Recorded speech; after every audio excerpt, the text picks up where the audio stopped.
Jadi Bu Nini ini kalau membuka sesuatu memang kalem tapi mantap gitu ya. Jadi teman-teman semua, sore hari ini saya ingin berbagi ilmu. Mungkin teman-teman sudah melihat juga ilmunya beberapa yang ada di YouTube. Prof Yanto ada di LMS mungkin pernah juga yang bertemu dengan TOT ya. Jadi saya Johan, panggilnya Jo aja. Hari ini akan berbagi ilmu Bapak Ibu. Hari ini kita nih ada 6 modul yang kita akan bagikan. Ya, mudah-mudahan ini melengkapi senjata Bapak Ibu semua. Oke? Silakan ditampilkan slide-nya. Ya, oke. Bapak Ibu, kenapa saya sebut namanya certification ini? Karena ilmunya ini persis seperti yang saya ajarkan di berbagai negara. Ya, jadi ilmunya ini Bapak Ibu terdiri dari 6 modul yang nanti saling berurutan dan punya peluang untuk naik. Jadi seolah-olah ini kira-kira S1-nya lah, satunya. Ada S2-nya, ada S3-nya. Oke, ini di berbagai negara itu hampir seluruh guru kepala sekolah itu disertifikasi. Minimal itu sebagai apa itu namanya formation coach, ya. Tapi jenjang pertamanya itu harus lewat praktisioner. Ya. Kenapa dia harus lewat praktisioner teman? Supaya kita punya basic yang cukup kuat gitu. Mari saya mulai Bapak Ibu. Kalau kita berbicara tentang mindset, kita berbicara tentang apa yang disebut namanya pola pikir bertumbuh. Ya, namanya apa? PPB. Lawannya apa? PPT. Wah, ini apa ya? Dua istilah sekarang ini yang lagi populer. Kalau PPT masih ingat ya Bu ya? PowerPoint soalnya, dari PowerPoint. Ya. PPB. Kenapa disebut bertumbuh Bapak Ibu? Mari kita sepakati satu arti dari bertumbuh. Bertumbuh itu artinya adalah better than before. Lebih baik daripada sebelumnya. Itulah bertumbuh. Beda dengan sukses. Kalau sukses orang bisa gagal lagi. Tapi kalau bertumbuh, insya Allah orang akan bertumbuh terus. Inilah tugas kita Bapak Ibu. Ingat apa yang disampaikan oleh Prof Bruno kemarin? Kosong sih sebenarnya, tapi nggak tahu. Ada. Apa kata Prof Bruno Bapak Ibu? Nih, peran kepala sekolah itu adalah apa? Coach bagi peran pengawas adalah coach bagi kepala sekolah. Kompetensinya, apalagi saat ini seperti dijelaskan oleh Prof Yanto tadi, ada pembelajaran mendalam, ada juga pola pikir bertumbuh yang menjadi modul 1 untuk seluruh tipe training, baik untuk guru, kepala sekolah maupun pengawas sekolah, bahkan calon kepala sekolah. Kemudian apa tantangan kita? Tadi siapa yang tanya ke Prof Yanto tadi Bapak Ibu ya? Bapak Ibu pasti merasakan yang paling sulit dihadapi adalah apa? Bukan akademiknya, tapi bagaimana mengubah pola pikir. Setuju Bapak Ibu semua?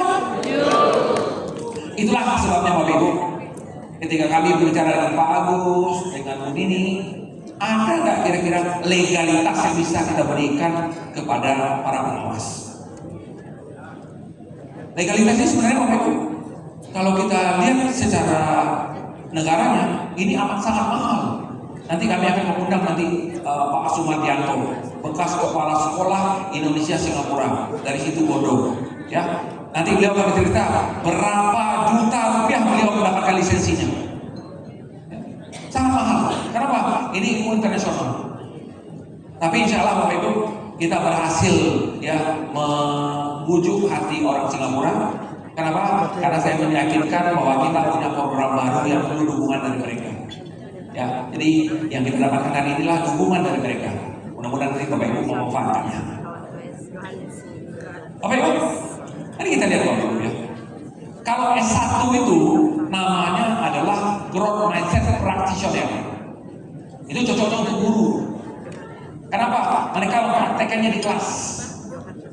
Kalau untuk kepala sekolah, cocoknya itu namanya Growth Mindset Coach. Kalau Bapak Ibu sebagai pengawas, itu namanya Growth Mindset Advanced Coach. Kita udah punya satu orang di sini. Nanti Pak Sumardianto dari situ Bondo nanti kita minta ada di depan itu. memberitahu bagaimana beliau menerima ilmu itu di Singapura. Bapak Ibu. Sehingga hari ini Bapak Ibu, kita akan belajar pertama, mengapa core mindset itu perlu? Mengapa core mindset itu perlu? Nanti kita akan lihat ada PISA, ada jalur sukses, ada pembelajaran mendalam. 3 hal inilah yang menyebabkan core mindset itu sangat penting saat ini. Menjadi modul 1 dalam semua TOT. Yang kedua, apa itu? Kita lihat nanti definisinya, kita lihat nanti apa faktor-faktor pembentuknya, dan yang terakhir kita lihat apa tipe-tipenya. Setelah itu baru kita masuk teman-teman ke bagian yang paling penting, yaitu bagaimana caranya. Jadi saya Bapak Ibu, karena saya seorang profesor, saya selalu menggunakan metode paling sederhana untuk membuat orang paham. Itu namanya metode apa? WWH. WWH. Ya, mengapa kita perlu, kemudian apa bendanya, kemudian bagaimana cara mengembangkannya. Ya, jadi dalam bahasa Inggris disebutnya WWH. Ya, dalam bahasa Indonesia namanya WWH. Sehingga nanti kita akan lihat bagaimana WWH untuk praktisioner. Kita nanti akan lihat menggunakan ada 4 metode. Nanti kalau kita naik promosi menjadi S2, namanya course, tambah lagi metodenya. Bahkan nanti kita ketika masuk ke advanced course, Bapak Ibu nanti akan melihat ya bagaimana nanti Bapak Ibu berkenalan dengan apa disebut namanya mathematical mindset, digital mindset. Kenapa? Mindset ini sudah masuk ke berbagai daerah, ke berbagai area-area. Sehingga nanti kalau Bapak Ibu nanti sampai ke advanced ini, Bapak Ibu akan melihat banyak senjata-senjata Bapak Ibu yang bisa digunakan untuk berhadapan dengan kepala sekolah, dengan guru, dengan orang-orang yang mindsetnya terkunci dengan fixed mindset. Banyak cara-cara yang bisa kita lakukan. Kenapa? Kenapa kita perlu banyak cara? Karena objek kita adalah orang. Ya, kalau mesin gampang, mesinnya nggak cocok diganti. Tapi kalau orangnya kan mungkin diganti. Sehingga kita yang perlu menambah senjata kita. Mari Bapak Ibu kita lihat. Jadi kalau growth mindset practitioner Bapak Ibu ada 6 modul. Sore ini 3 modul, nanti malam 3 modul. Kalau nanti Bapak Ibu berlanjutan dengan game course, Bapak Ibu tambah lagi 6 modul lagi. Kalau kita berjodoh nanti Bapak Ibu, kita masuk ke advanced course, nanti Bapak Ibu dapat lagi 3 modul baru. Mathematical mindset, digital mindset, sama namanya academic tenacity. Oke? Mari kita mulai Bapak Ibu. Semua yang saya sampaikan ini Bapak Ibu, itu ada referensi. Referensi ini saya bawa dari Amerika. Saya yakin beberapa Bapak Ibu dari sini tidak ada punya bukunya. Ya, ada buku biru, ada buku hijau, ada buku putih. Kita punya link untuk guru. Ya, harga bukunya sangat murah. Ya, nanti Bapak Ibu foto itu link yang di bawah itu. Ya, link yang di bawah itu. Itu Tokopedia. Ya, Tokopedia. Kita sudah kerja sama Tokopedia, ya, mengasarkan buku dengan harga sangat murah. 300 lembar hanya 70 ribuan. Ya. Nanti kita akan sampaikan lagi. Sekarang mari kita masuk kepada ilmunya Bapak Ibu. Jadi ketika saya bulan November yang lalu diundang oleh Pak Menteri, karena bulan Pak Menteri ini tahu saya adalah salah seorang orang Indonesia yang aktif di luar negeri mengembangkan growth mindset. Beliau mengatakan saya, Prof, mau nggak bantu buat apa Prof? Ini pembelajaran mendalam ini kita mau mengawalinya dengan growth mindset. Oke Prof, kita bantu. Karena itulah saya sudah beberapa bulan ini Bapak Ibu sangat jarang pulang ke Singapura. Ya, training dari kota ke kota, dari kelas ke kelas, bahkan hidupnya dari hotel ke hotel. Kadang-kadang waktu malam ini nggak tahu dia lagi di hotel mana ini, ya. Tapi kalau ini berbuah manis, saya berbahagia. Apalagi Bapak Ibu di sini pengawas dari seluruh Indonesia. Kalau menguasai ilmu ini, saya yakin pengawasnya growth mindset, kepala sekolahnya growth mindset, gurunya growth mindset. Insya Allah anak-anak kita semua juga akan menjadi anak-anak yang growth mindset. Karena growth mindset ini ibarat virus yang menular. Kenapa seperti kata Prof. Yanto tadi, hambatan, tantangan, kesulitan itu tidak bisa dihindari. Itu sudah menjadi bagian dari hidup kita. Sehingga kita perlu memberitakan mereka bagaimana cara menghadapinya.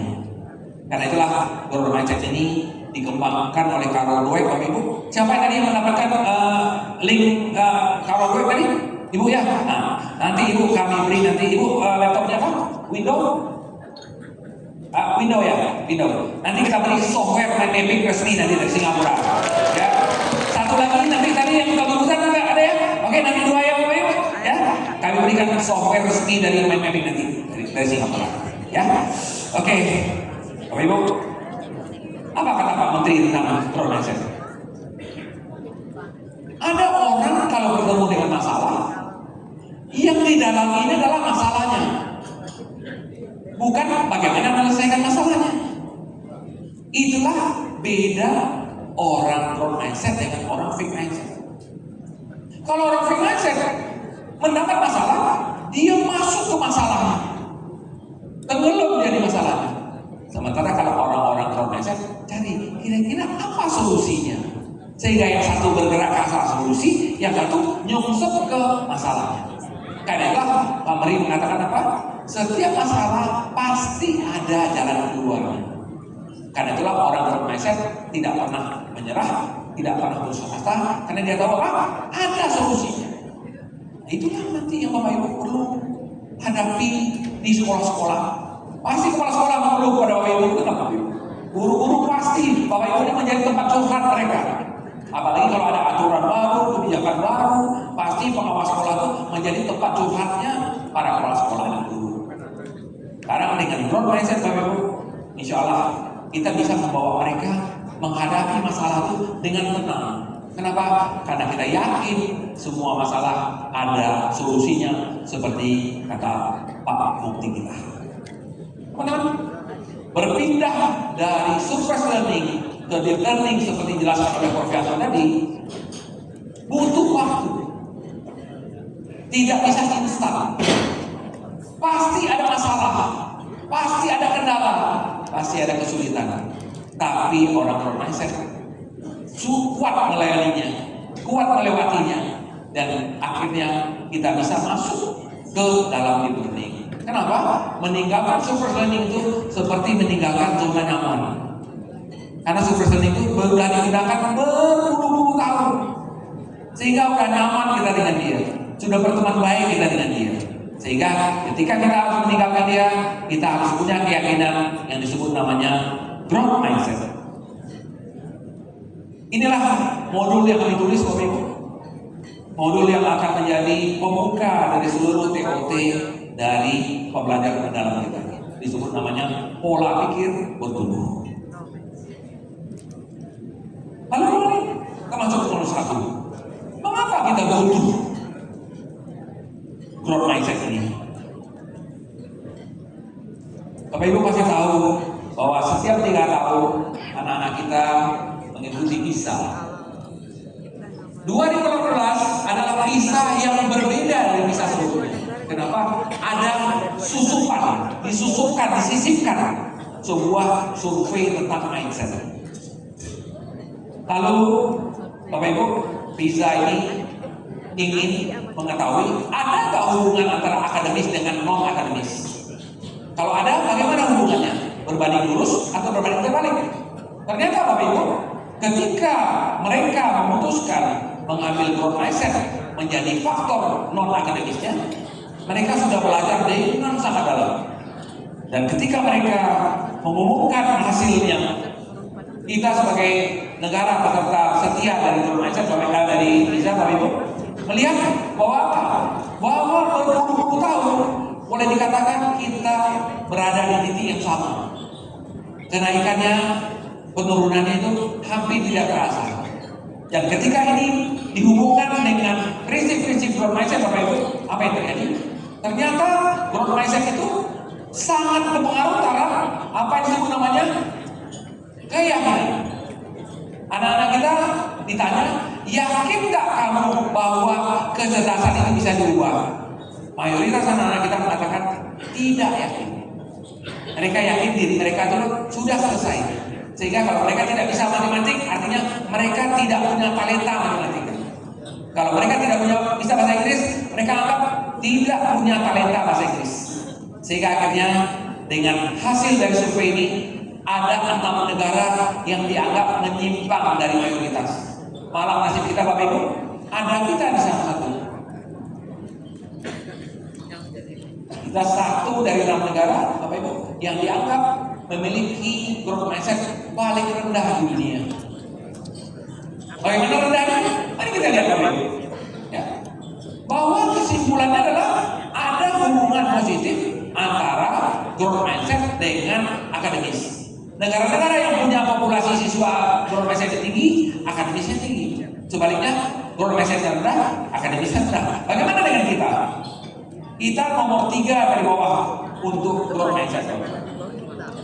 2 dari 3 siswa kita terindikasi fixed mindset. Lalu bagaimana dengan akademis kita? Kita nomor 6 dari bawah. Bapak Ibu, ini adalah tantangan kita semua.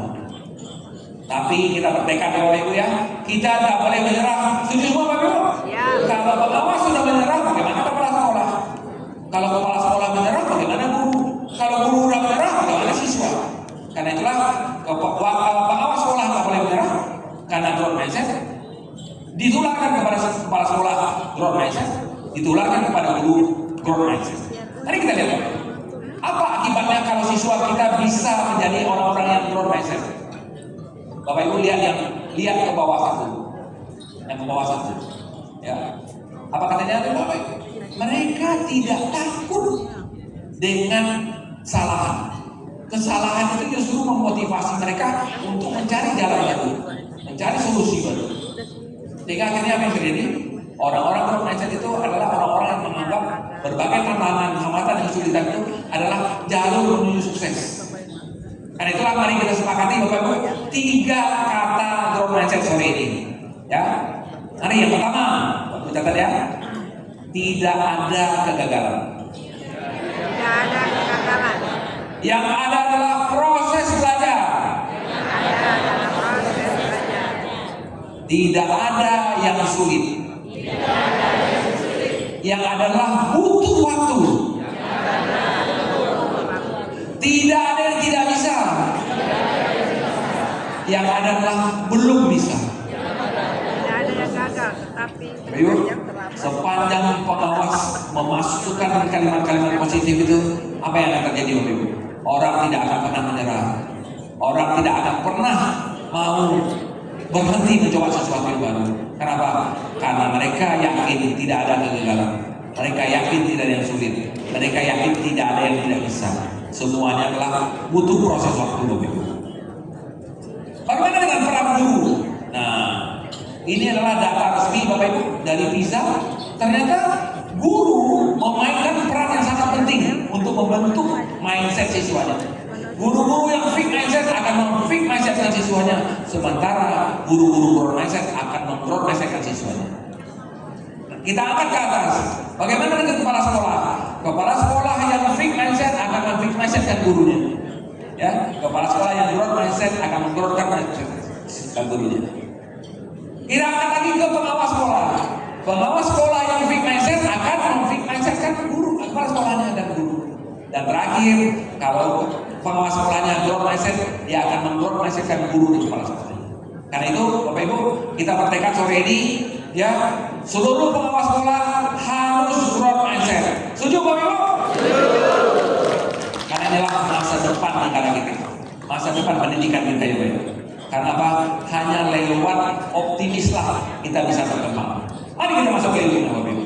Ya. Jadi 79 negara saat ini itu menjadikan growth mindset ini topik wajib dalam pendidikan mereka. Kita ambil tempat negara saya tinggal Bapak Ibu. Mereka memasukkannya dalam kurikulum. Ya. Bagaimana kurikulum ini bisa berbasiskan growth mindset? Karena itulah dalam pembelajaran mendalam kita juga memasukkan growth mindset ini sebagai modul 1. Sekarang ini tantangan kita. Bagaimana kita bisa mengubah 66% yang fixed mindset itu menjadi anak-anak yang growth mindset. anak-anak yang optimis, anak-anak yang yakin bahwa mereka adalah anak-anak yang bisa belajar. Tidak ada yang tidak bisa, yang ada belum bisa. Tidak ada yang sulit, butuh waktu. Tidak ada yang gagal, proses belajar. Lalu growth mindset ini juga terkait dengan kreativitas dan inovasi. Kenapa? Karena orang-orang yang kreativitas dan inovasi, Bapak Ibu, itu akan selalu berada dalam zona nyaman. Oke, zona nyaman. Ketika mereka mau naik kelas, mereka harus lewat ke zona merah. Namanya zona ketakutan, zona belajar, kemudian zona bertumbuh. Oke. Di 4 zona ini ternyata masing-masing ada ciri khasnya. Satu namanya iterasi, yaitu mengulang-ulang. Ya. 2 namanya creativity. 3 namanya inovasi. Yang merah namanya apa, Bapak? Growth mindset. Hanya lewat growth mindset lah orang yakin mau keluar dari zona nyaman. Karena apa? Keluar dari zona nyaman itu memang tidak nyaman awal-awalnya. Tapi begitu mereka bisa mendapatkan ilmu barunya, mereka akan bertumbuh. Itulah yang disebut namanya apa? Better than before. Ya, better than before. Kita tidak bicara sukses, kita bicara bertumbuh. Kenapa? Anak-anak kita tuh kalau kita bisa bukakan jalur tumbuhnya, dia akan tumbuh dengan sendirinya. Kenapa? Karena mereka sudah punya bekal untuk itu. Jadi apa sebenarnya fungsi dari growth mindset? Mereka menghilangkan atau menghapus rasa takut untuk berbuat salah. Bagaimana orang bisa berkreativitas kalau dia nggak berani menghadapi kesalahan? Kenapa? Lewat kesalahan itulah dia bisa mencari ide-ide baru. Saya kebetulan Bapak Ibu, S3 saya adalah bidang creativity innovation. Di sanalah saya merasakan bagaimana growth mindset ini membantu kita. Kenapa? Setiap kesalahan itu kita anggap sesuatu proses belajar. Sehingga kita tetap maju, kita tetap mencoba. Handphone yang Bapak Ibu pegang sekarang itu adalah hasil dari inovasi, dari kreativitas. Karena itulah zaman kami kuliah dulu nggak ada itu handphone ya Bu ya. Tapi sekarang anak-anak kita sudah pegang handphone tiap hari. Hasil dari apa? Hasil dari kreativitas inovasi. Mari sekarang kita masuk ke ilmunya Bapak Ibu. Apa sebenarnya growth mindset? Untuk memahami growth mindset, mari kita lihat mereka bersaudara bertiga.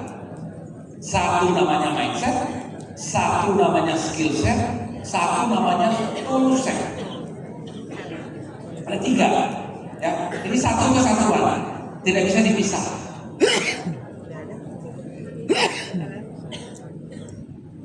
Apa itu mindset, Bapak Ibu? Cara melihat dan cara berpikir. Masalahnya sama, cara berpikirnya berbeda. Kenapa? Mindsetnya berbeda. Apa itu skill set? Pengetahuan, pengalaman. Apa itu tool set? Metode-metode dan alat. Apa gunanya? Yang pertama gunanya untuk memperluas cara kita melihat. Yang kedua untuk memperdalam. Yang ketiga untuk mempertajam. Oke? Sehingga Bapak Ibu lihat bahwa 3 set ini itu saling mendukung. Tapi mana yang menjadi fondasinya? Mindset. Kalau kita terampil tapi tidak punya mindset, keterampilan kita itu tidak keluar. Kenapa? Kita tidak berani. Sehingga yang terjadi adalah apa ya? Orang-orang yang gigih ternyata lebih tangguh daripada orang-orang yang pintar. Karena itulah Bapak Ibu pasti berpengalaman ya. Ada teman-teman kita yang ketika kuliah dulu biasa-biasa saja, ternyata dia lebih sukses daripada orang yang cum laude. Dulu dia lulus dengan kemenut, ya, lebih hebat daripada orang yang lulus dengan cum laude. Beda sedikit ya, kemenut dengan cum laude.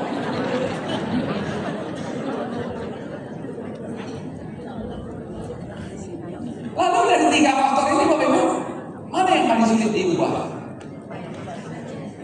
Mindset, skill set, atau tool set? Mindset. Tepat sekali. Mindset adalah faktor yang Sulit, apalagi seusia kita. Jadi nanti Bapak Ibu akan memperbaiki ya. Bapak Ibu tidak mungkin mengubah mindset guru dan kepala sekolah. Tidak bisa. Sulit sekali. Lalu bagaimana caranya? Nanti kita belajar di modul 3. Kita sebut namanya diajak bergeser. Yang bergeser ya Pak ya, shifting. Karena kalau change, mereka udah dewasa, mereka tidak mau change. Jadi Carol Dweck, Ibu tadi Carol Dweck ya, mengatakan apa?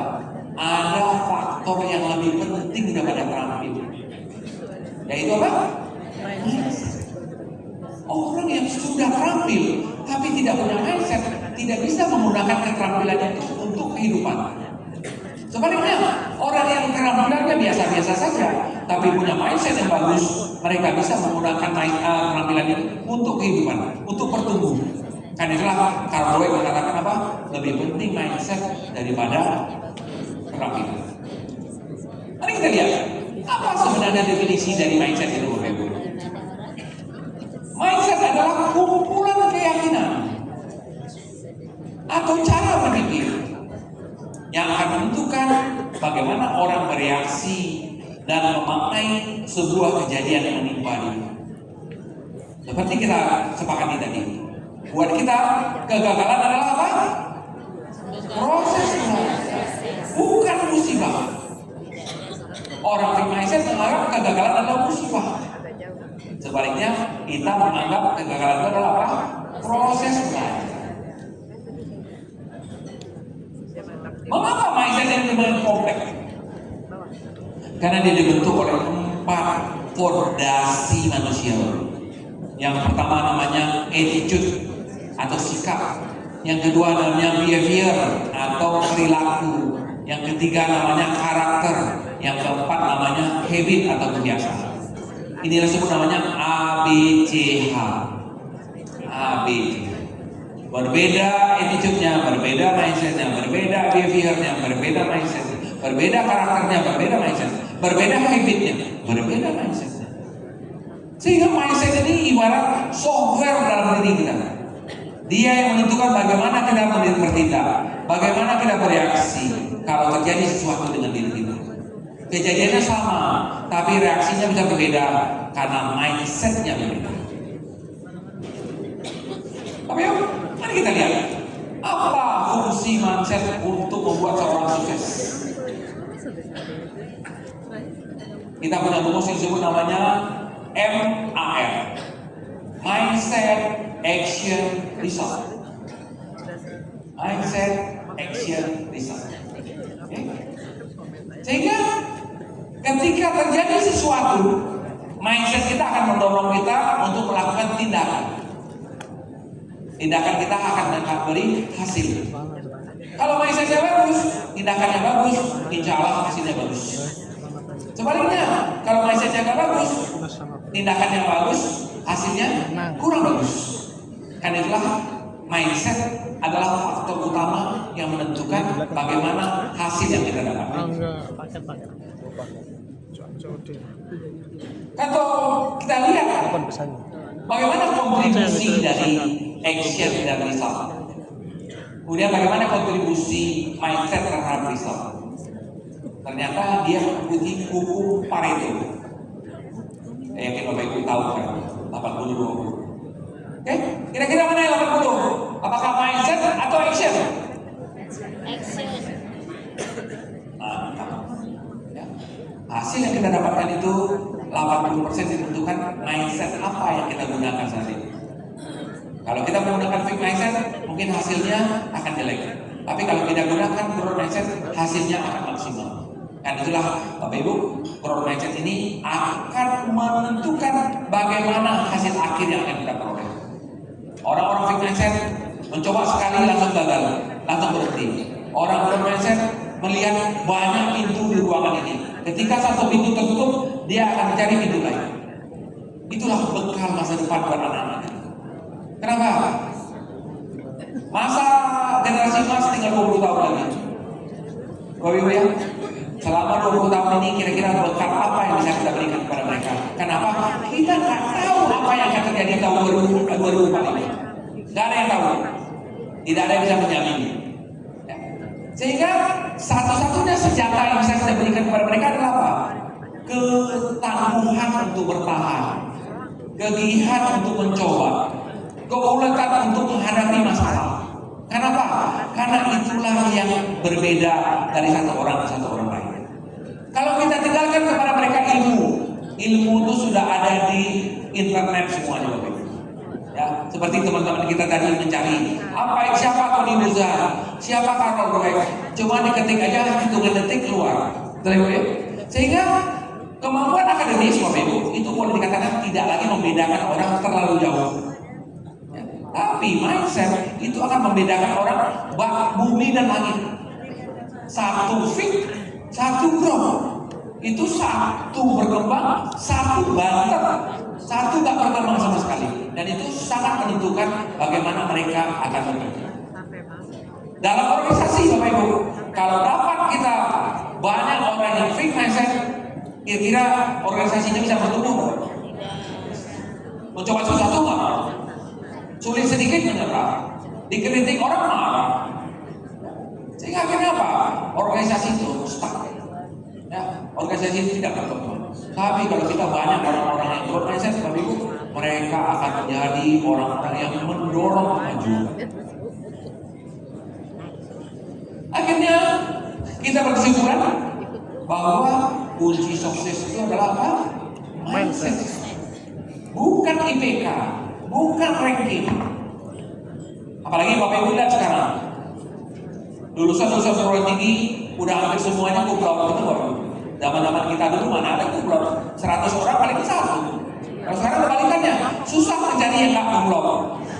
Udah kumlaut ya semua. Dulu zaman kita mencari IPK 2 aja sulit. Sekarang 3,5, 3,7, 3,8 kumlaut. Itulah terjadi. Sehingga akibatnya apa terjadi?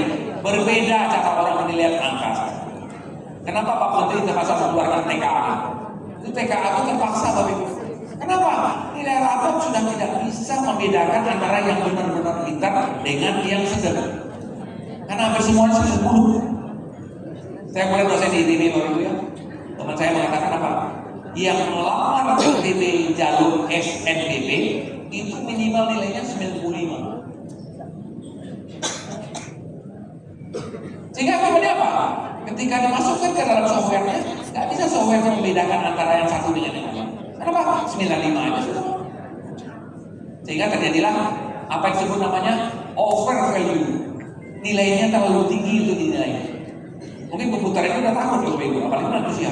Ya, komputernya dia 95 rata-ratanya, segannya komputer. Ya. Tapi ketika diolah Bapak Ibu, ternyata ada yang 95-nya asli, ada yang 95-nya KW, ada yang 95 abal-abal. Itu dilema. Sehingga terpaksa Pak Menteri memberi TKA supaya apa? Ada nilai yang murninya, seperti zaman NEM kita dulu, nilai atas murni. Dulu Mas Murid hanya berapa dapatnya? Mari kita lihat Bapak. Bisa 3-4 lah. Ada sebuah university terbaik di dunia, namanya Stanford Ini 0, University. Di sana ada seorang Karol Dweck. Betul itu? Nah, wajahnya sama itu ya, Karol Dweck. nilainya beda sama. Dia mengarang sebuah kita buku perkirakan yang disebut namanya nilai uang. mindset. Ya nilai uang. Apa kata Karol Dweck? Perkirakan satu skill itu punya Bahwa nilai manusia beda. itu dibedakan oleh tipe mindset. Itu betul-betul murni sama asli yang kita. Ada yang namanya fixed mindset dengan logo gembok merah yang sudah dikunci. Ada growth mindset, logonya daun hijau yang siap bertumbuh. Apakah manusia punya hanya satu merah atau satu hijau? Jawabannya tidak. Kita punya dua-duanya. Ya, Allah itu maha adil. Dia kasih kita lengkap. Tapi dia beri kita akal untuk memilih mana yang baik. Orang-orang free mindset akan selalu memilih yang merah. Orang-orang growth mindset akan banyak memilih yang hijau. Kenapa? Karena buat mereka, ya, bahwa mindset itu ada yang tetap, ada yang bisa dikembangkan. Sehingga terjadilah manusia. Ada manusia yang pro ke merah, ada manusia yang pro ke hijau. Dunia pendidikan Bapak Ibu tidak ada pilihan. Dunia pendidikan harus memilih yang mana Bapak Ibu? Yang hijau. Karena apa? Karena pendidikan itu mengenal proses. Ketika kita mengajarkan anak-anak kita, pasti mereka akan pertama-tama tidak paham, ya, lama-lama memahami, setelah itu mengaplikasi, setelah itu baru bisa merefleksi, kata Prof. Yanto tadi. Itu adalah proses. Tidak bisa sekaligus tiga-tiganya. Karena itu Bu Nini selalu mengatakan apa? Itu bukan sinta. Ya, itu bukan sinta. Itu adalah proses. Ya. Bisa aja seseorang merefleksi dulu. Ya. Dari refleksi lah muncul motivasinya untuk memahami. Setelah memahami baru mengaplikasi. Sehingga apa yang disebut namanya 3M itu memahami, mengaplikasi dan refleksi, dan BBM bermakna, berkesadaran, menyenangkan, itu bukanlah urutan yang harus wajib kita ikuti. Ya. Tidak perlu juga tiga-tiganya. Tidak perlu dipaksakan harus ada BBM-nya semua. Nah, mungkin pertama B1 aja yang ada. Yang kedua mungkin B2 aja. Yang ketiga mungkin mengembirakan aja. Kenapa? Kalau Bapak Ibu jadikan itu sintak, jadi robot kita semua. Betul Bapak Ibu? Robot. Kita manusia. Setiap pengalaman belajar kita berbeda-beda. Karena itulah Prof. Yanto mengatakan tidak sintak. Kami sama Bu Nini beberapa bulan yang lalu pergi ke Maumere. Ya, pesertanya kira-kira separuh lah. Maumere. Bapak Ibu tahu ya di NTT itu. Siapa yang dari NTT? Ada yang dari NTT? Ada? Nah, ada. Ya. Di NTT daerahnya luas, Bapak Ibu. Pendidikannya banyak tantangannya. Sehingga gurunya harus growth mindset di sana. Tapi berdua Bu Nini tadi dulu melatih 200 orang guru. Ya. Bu Nini mempraktekkan bagaimana cara menjalankan pendidikan mendalam dengan prinsip minimalis. Ya, minimalis. Kenapa? Kalau kita ambil yang ideal, nanti beliau takut. Ya, kita ambil yang minimalis. Ya, boleh Bu Nini jam terbangnya sangat panjang, beliau bisa mengambil celah-celah mana guru-guru di Maumere bisa memahami ini. Akhirnya apa yang terjadi? Ketika disimulasikan dalam kelas, mereka merasa, wah kami bisa melaksanakan pelajaran mendalam. Kenapa? Karena Bu Nini bisa masuk ke dalam tempat mereka di mana yang mereka punya. Ibarat duit Bapak Ibu ya, kalau dia bisa hanya beli gorengan, ya jangan disuruh beli kue memang. Gunakanlah gorengan itu untuk bekerja. Ya. Sehingga akan terjadi apa? Pemahaman mereka tentang deep learning itu tidak benar. Deep learning itu Bapak Ibu step by step. Di Jawa pasti berbeda dengan non Jawa. Ya, satu sekolah pasti beda dengan sekolah lain. Karena itulah dibutuhkan growth mindset agar mau apa? Agar mau mengikuti tahap-tahapnya proses belajarnya. Oke, mari kita lihat Bapak Ibu. Mengapa ada orang fake dan orang growth? Ternyata ada orang CBT, ada orang OBT. Apa itu CBT? Constraint based thinking. Orang yang berpikir tuh kendalanya seperti kata Pak Menteri. Kalau orang OBT yang dipikirkan adalah apa? Kesempatannya, peluangnya. Sehingga akhirnya orang-orang CBT akan menjadi orang-orang fitness. Orang-orang OBT akan menjadi orang-orang progress. Jadi fixed mindset itu ditentukan oleh bagaimana orang berpikir. Orang berpikir solusi, dia akan berkembang. Orang berpikir masalah akan fix. Sehingga Bapak Ibu nanti ketika bertemu dengan kepala sekolah, pergi ke sekolah, ini yang perlu Bapak Ibu jelaskan. Kalau kita pilih untuk bertahan dengan yang ada, kita akan menjadi orang fix. Tapi kalau kita melihat perkembangannya, melihat peluangnya, kita akan menjadi orang-orang yang pro. Inilah tugas utama kita sebagai pengawas, seperti disampaikan oleh Bu Nunu tadi malam. Orang-orang fix akan terkurung di dunia ini. Orang-orang growth akan makin tumbuh di dunia ini. Orang-orang growth akan mau menerima ilmu baru. akan mau menerima kritik, akan bisa melihat orang lain sukses. Kenapa? Buat mereka orang lain sukses itu adalah inspirasi buat dia. Sementara orang-orang fraud, orang-orang fake mengatakan apa? Itu ancaman buat mereka. Mari kita lihat Bapak Ibu. Apa 5 karakter dasar orang fake dan apa 5 karakter dasar orang fraud? Yang pertama, ketika diberi tantangan, yang satu menghindar, yang satu menekan. Misalnya diberi pekerjaan yang belum pernah mereka kerjakan, yang satu menghindar. Kenapa? Takut gagal. Yang satu menerima. Kenapa? Kegagalan adalah proses belajar. Ketika bekerja mereka sulit, yang satu menyerah, yang satu bertahan. Disuruh berusaha, yang satu anggapnya mubazir, yang satu anggapnya peluang. Ketika dikritik, yang satu anggap ancaman, serangan, yang satu menganggap informasi. Melihat orang lain sukses, yang satu menganggap itu serangan, ancaman, yang satu menganggap itu adalah inspirasi. Bapak Ibu, inilah 5 karakter dasar orang fake dan orang fraud. Tapi ada berita gembiranya, tidak ada yang punya 5-5 yang atas. Tidak ada juga yang punya 5-5-nya yang bawah. Manusia itu selalu apa? Kombinasi atas dan bawah. Kalau lebih banyak atas, menjadilah orang fake. Tapi kalau lebih banyak bawah, menjadilah orang fraud. Jadi fake dan fraud itu akan ada dalam diri kita. Tergantung mana yang kita gunakan sehari-hari. Kalau lebih banyak kita gunakan sehari-hari yang atas, kita akan menjadi orang fake. Tapi kalau lebih banyak kita gunakan yang bawah, lebih banyak kita akan orang fraud. Fake dan fraud itu adalah pilihan.